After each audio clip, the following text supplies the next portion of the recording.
আমরা এই চ্যালেঞ্জটাকে মেনে নিয়েই অনেক ধরনের স্ক্রুটিনি করে আগে যারা এগুলোর সাথে জড়িত ছিল অথবা প্রোঅ্যাক্টিভ ছিল, ওভার অ্যাক্টিভ ছিল, এদেরকে এই তালিকার মধ্যে এরা কেউ নাই এবং থাকবে না। আমাদের তো নির্দেশনা কি, এটা তো তফসিল ঘোষণা হবে, নির্বাচন কমিশন বিভিন্ন সময় ট্রেনিংয়ে এদেরকে ডাকবে, তখন নির্দেশনা আসবে। আমরা এখন রুটিন অ্যাডমিনিস্ট্রেশন চালাচ্ছি এবং পিসফুল, লফুল এবং পারস্পরিক শ্রদ্ধার সম্পর্কে যাতে মাঠ প্রশাসন ভালো চলে।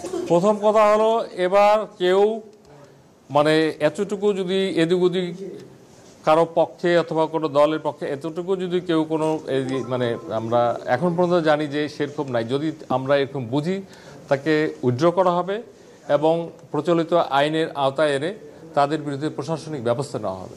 এবং এই দুঃসাহস আমি মাঠ প্রশাসন বলতে যেটা বুঝি, বিভাগীয় কমিশনার, ডেপুটি কমিশনার, উপজেলা নির্বাহী অফিসার, এনারা হলে ইলেকশনের সাথে জড়িত। AC line and other officers, তারা ল অ্যান্ড অর্ডার হয়ে ম্যাজিস্ট্রেট হিসেবে ওই সময় পুলিশের সাথে ডিউটি করে, আর্মির সাথে ডিউটি করে। এটা হলো ম্যাজিস্ট্রেসি ডিউটি।